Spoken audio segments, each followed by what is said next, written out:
사람들을 만나다 보면 겉과 속이 다른 사람들을 많이 만납니다.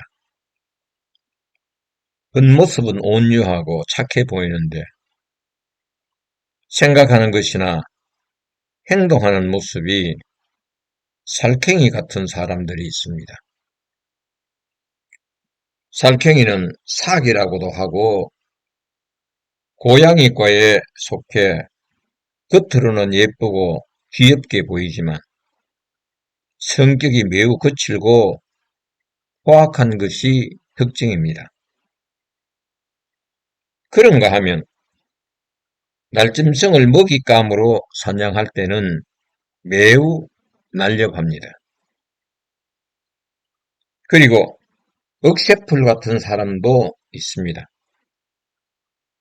억새풀은 가을을 상징하는 대표적인 풀로 은빛이나 흰색으로 물이 들면 빛깔이 너무 곱고 깨끗한 것이 특징입니다. 억새풀 있는 곳이라면 연인과 함께 아름다운 추억을 만들기 좋은 곳이라 다시 찾고 싶어집니다.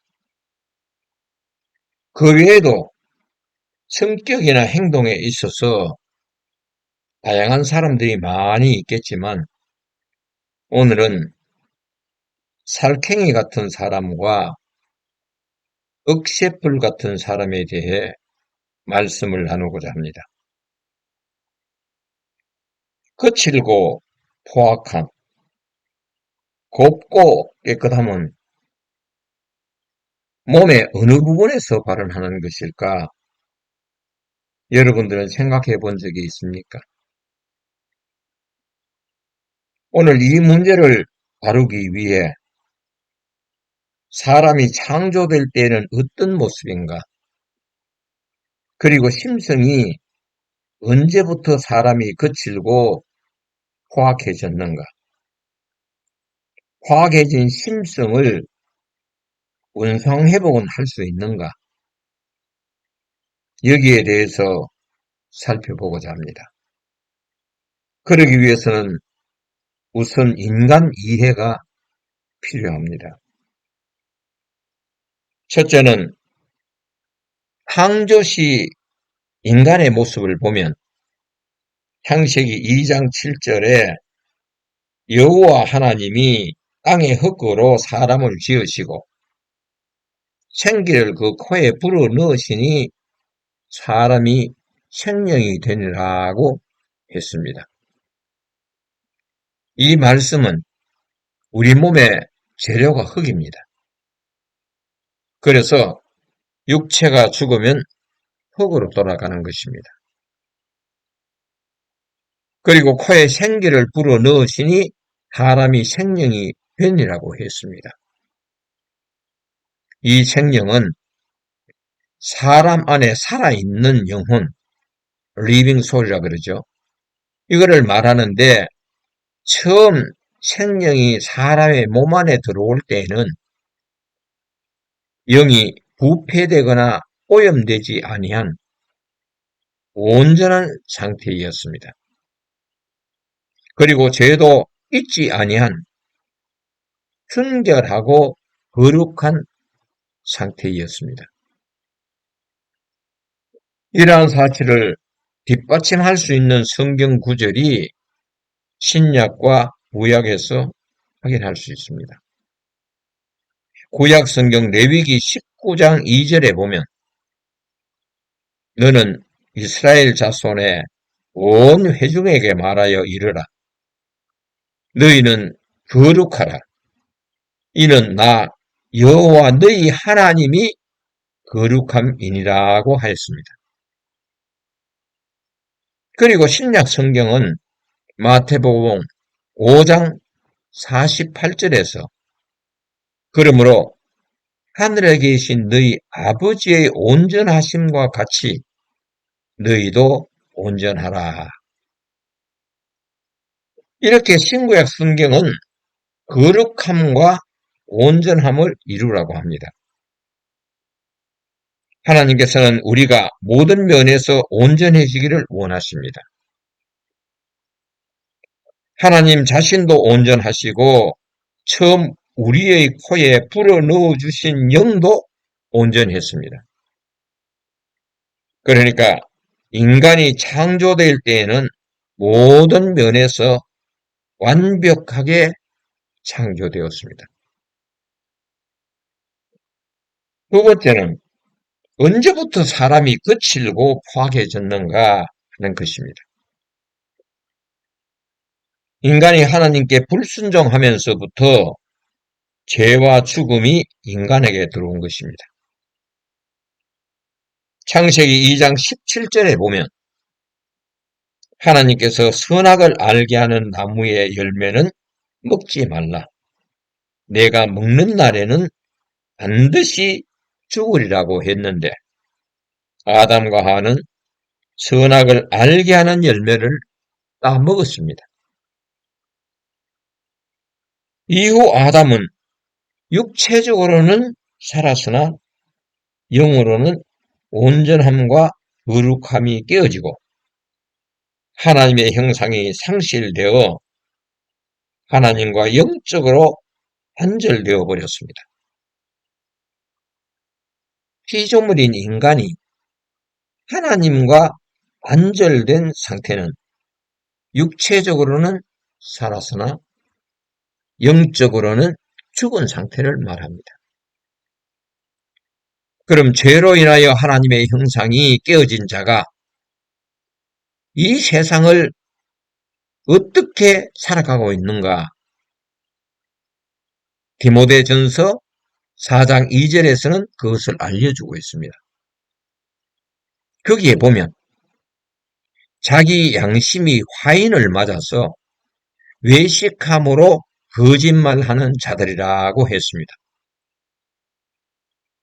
여기에서 양심의 화인을 맞았다는 것은 믿음에서 떠나 미혹해하는 영과 귀신의 가르침을 쫓는 어떤 사람들의 마비된 양심의 상태에 머무르고 있는 사람입니다. 수많은 사람들이 양심이 마비된 채 자기가 하는 행동에 대해서도 옳고 그름을 모르고 살아가고 있는 것이 현실입니다. 우리는 이러한 사람을 향해 양심에 털난 사람이라고도 합니다. 여러분, 양심에 털난 자가 되지 맙시다. 양심에 털이 나면 살쾡이처럼 거칠고 포악한 자가 됩니다. 그러니까 사람의 양심이 거칠고 포악한 상태에서 살아가는 기원은 하나님께 불순종의 죄를 저지른 이유가 되겠습니다. 세 번째는 포악해진 심성을 어떻게 원상회복할 수 있는가 하는 문제입니다.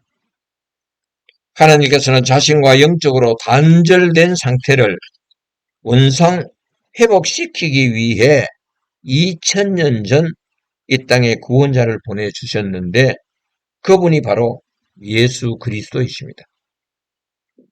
예수 그리스도께서 지신 십자가는 죽음과 부활 사건을 통해서 하나님과 연합할 수 있는 유일한 길을 열어놓은 것입니다. 우리는 잃어버린 하나님의 형상을 다시 찾고 회복하는 길은 예수 그리스도를 나의 구원자로 믿고 자기 잘못을 철저하게 회개하고 그분이 주신 은혜 아래에서 살면서 그리스도와 하나로 연합해 나아갈 때 하나님의 형상은 점차 회복됩니다. 하나님과 온전한 회복을 하기 위해서는 먼저 자신의 양심이 어떤가 살펴보아야 합니다. 하나님 보시기에 깨끗해야 합니다.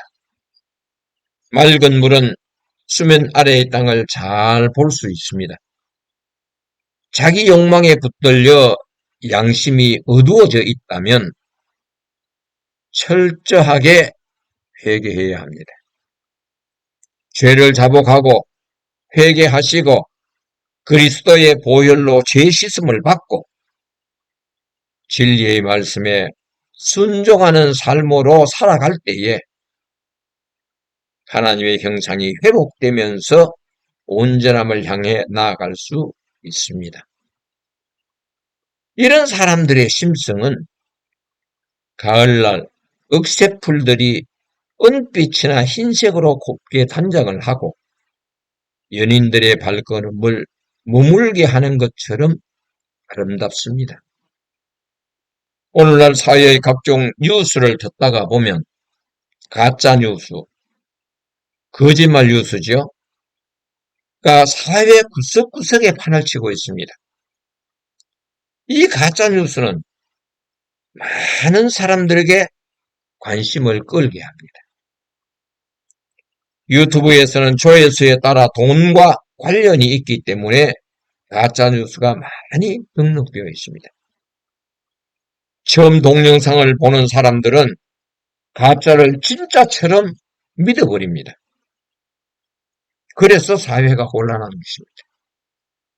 자신의 유익을 위해서라면 거침없이 거짓 프레임을 만들어 가짜 뉴스를 양상하는 행위는 절대 하지 말아야 합니다. 한국에서 정치하는 사람들을 보면 가짜 뉴스를 양상하는 언론계와 손을 잡고 합작품을 만들어내어 가짜가 진실인 것처럼 위장을 해서 내보내는 사람들이 있습니다. 또 요즘은 여론조사를 가지고도 진실을 보도하고 있습니다. 원래 여론조사는 설문지를 어떻게 만드느냐에 따라 통계가 달리 나옵니다. 그래서 여론조사를 다 믿을 수가 없는 것입니다. 언제나 가짜가 물러가고 진실이 바로 세워질지 한편으로는 걱정이 됩니다.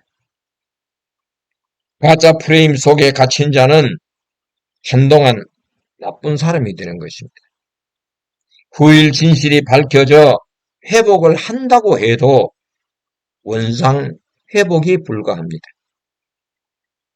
여러분, 자신이 기독교 성도라면 이러한 일은 하지 마시기를 바랍니다. 아니면 말고씩, 남이 하니까 나도 한다는 식, 내게 유익이 있다면 하는 식으로 살아가는 사람은 자기 유익에 이끌려 살아가는 사람입니다. 이런 사람은 양심에 화인 맞은 자가 아니면 양심에 털난 사람입니다. 털은 날짜리에만 나야 하는 것이지 양심에 털이 나면 안 됩니다. 양심에 털난 날을 인터넷에서 찾아봤더니 하는 짓이 아주 염치 없고 뻔뻔스럽다라고 정의하고 있습니다. 양심에 털이 나면 아주 뻔뻔스러운 행동들을 하게 됩니다. 양심은 깨끗한 그릇이 되어 진리를 담고 사랑을 담아 하나님께 쓰임받는 귀한 그릇이 되어야 합니다. 수년 동안 예수를 믿고 신앙생활을 한 사람도 자신의 양심에 난 털을 제거하지 못하고 살아가는 사람들이 있습니다. 왜 털을 제거하지 못할까요? 자기 욕망에서 붙들려 살기 때문입니다. 오늘은 저도 알고 있는 어떤 사람의 얘기를 하나 해야겠습니다. 이분은 사람만 만나면 제일 먼저 자기 아버지와 형제가 정치에 오래도록 몸담았고 국가를 위해 큰 일을 하신 분이라고 자랑을 합니다. 그리고 자신은 명문대학을 다녔다고 자랑을 합니다. 또한 집안이 부유하게 살았다는 말도 빠뜨리지 않습니다. 그분의 나이가 80 중반인데 왜 사람만 만나면 이런 말을 할까요? 나이를 먹으니 속이 허해서일까요? 남들이 자신을 알아주지 않았을까요? 아니면 외로웠을까요? 여러분, 어떤 생각으로 이런 말을 하는지 여러분들도 한번 생각해 보시기를 바랍니다. 얼마 전 저는 친구로부터 동영상 하나를 카톡으로 받았습니다. 할아버지가 혼잣말로 하는 말이 너무도 마음에 와 닿았습니다. 내용인즉 이렇습니다. 60대는 배운 놈이나 안 배운 놈이나 똑같고 70대는 마누라 있는 놈이나 없는 놈이나 똑같고 80대는 돈 있는 놈이나 없는 놈이나 똑같고 90대는 공동묘지에 있는 놈이나 집에 있는 놈이 똑같고 100세는 공동묘지에 있는 놈이 집에 있는 놈보다 훨씬 더 행복하다라고 했습니다. 여러분들은 어떻게 생각하십니까? 이 할아버지의 말에 의하면 60대만 되어도 어느 학교 다녔다는 이야기 하지 말라는 것 아닙니까? 하류대학을 나왔거나 인류대학을 나왔거나 자랑할 것이 못 된다는 것입니다. 이미 60대면 직장에서 은퇴를 했습니다. 80 중반 나이에 과거 다닌 명문학교 이야기해서 뭐 하느냐 이겁니다. 인생에 전혀 도움이 안 된다는 것입니다. 80대는 돈에 대한 이야기를 하지 말라는 것 아닙니까? 왜냐하면 돈이 있어도 사용처가 없다는 것입니다. 혼자 돈 쓸 데가 어디 있어요? 돈이 있다면 구호단체나 필요한 사람에게 기부하고 떠날 준비하라는 것 아니겠습니까? 그리고 과거에 부유하게 살았다는 자랑하지 마시기를 바랍니다. 이런 말이 있습니다. 과거에 자기 집에 금송아지 없는 집 있느냐는 말도 있지 않습니까? 제가 왜 이런 말을 하느냐고 하면 80 중반을 살고 있는 분이 양심에 털난 짓을 했기 때문입니다. 앞에서 자기 자랑을 한 사람입니다. 그분은 80 중반에 이혼을 하고 노인 아파트로 이사를 했습니다.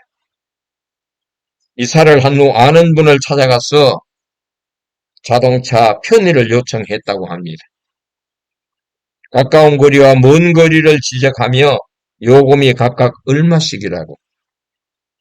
아마 택시나 우버 요금을 제시한 것 같습니다. 그 말을 듣고 있던 분은 노인 아파트에 오면 각자가 스스로 교통 문제를 해결해야 한다고 하면서 자신은 돈을 받고 운전하는 대리 운전자가 아니니까 차가 필요할 때 택시나 우버를 불러서 다니시라고 정중히 거절했다고 합니다. 이후 80 중반의 노인분은 자기 부탁을 거절했다고 해서 거짓 프레임을 만들어 자기 부탁을 거절한 사람을 프레임 속에 가두어 버렸습니다. 내용인즉 당신은 돈이 없는 거지다. 사기꾼이다. 여자 친구에게 자동차 사달라고 해서 타고 다니는 나쁜 놈이다. 여자친구 돈을 빼먹는 벌레 같은 놈이다. 이러한 거짓 프레임을 만들어 자기가 아는 분들에게 전화로 소문을 퍼뜨린 것입니다. 거짓 프레임은 바람을 타고 기하급수적으로 퍼지기 시작했습니다. 나중에는 소문이 급작스럽게 커지는 것이 두려웠던지 자신은 아무 말도 하지 않았다. 그냥 떠도는 이야기를 들었을 뿐이다. 이렇게 또다시 다른 거짓 프레임을 만들어 퍼뜨린 것입니다. 전혀 사실이 아닌 거짓이 난무할 때 거기에 일방적으로 당한 사람은 기가 차는 것입니다.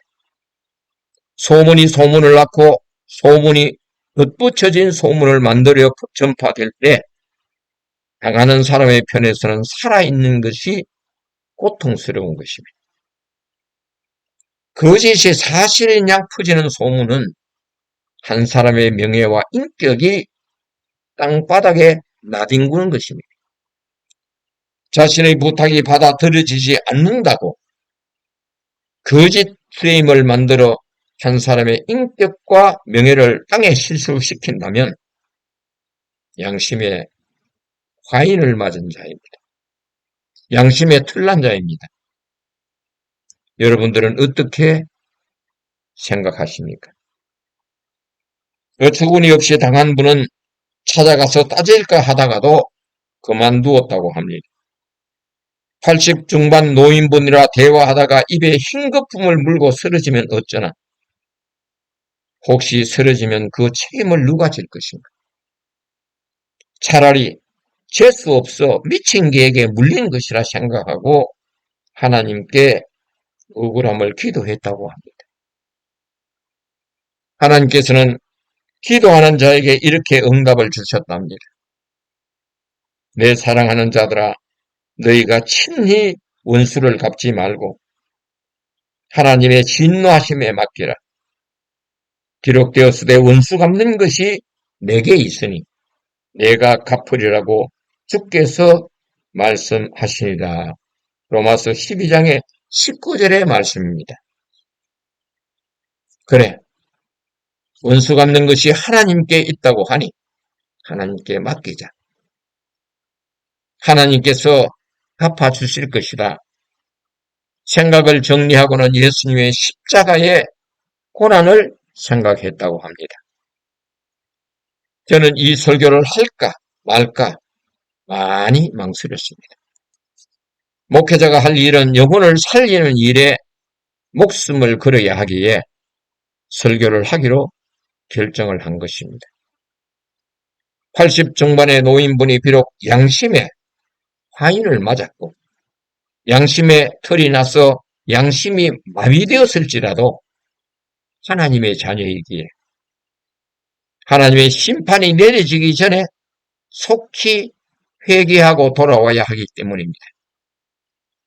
80 중반을 살아가는 분이 혹시 이 동영상을 듣게 된다면 본인이 한 행동에 대해 철저히 회개하고 하나님으로부터 용서를 받아야 하지 않을까요? 하나님의 무거운 심판이 이른다면 그동안의 삶이 너무 억울하지 않을까요? 그리고 프레임에 짜여진 말이 진실인지 거짓인지 확인하지도 않고 함부로 말을 날린 사람도 회개할 수 있는 기회가 주어져야 하기에 이 설교는 해야 한다고 보았습니다. 신은 심은 대로 그 열매를 누게 되어 있기 때문입니다. 뿐만 아니라 이와 비슷한 사건들이 우리 주위에서 너무도 많이 일어나고 있다는 것은 슬픈 일입니다. 이 사건이 우리들에게 큰 교훈이 되었으면 합니다. 거짓 프레임은 만들지도 말고 이상한 소문을 들었다고 해서 확인도 하지 않고 마구 퍼나르는 것은 하지 마시기를 바랍니다. 매사에 우리를 눈동자같이 지켜보고 계시는 하나님이 있다는 사실도 꼭 명심하시기를 바랍니다. 우리 모두 이 사건을 보고 내 삶에 내가 거짓 프레임을 만들지는 않았는가? 내 입술로 거짓 소문을 퍼나르지는 않았는가? 현재 내 양심에 끈이 나지는 않았는가? 철저하게 점검하는 시간이 되었으면 합니다. 만약 양심에 끈이 끼는 부분이 조금이라도 남아 있다면 살아계신 하나님께 철저히 회개를 하시고 그리스도의 보혈로 죄 용서 받으시고 거듭난 사람으로서 살아가기를 예수님의 이름으로 축원합니다. 아멘.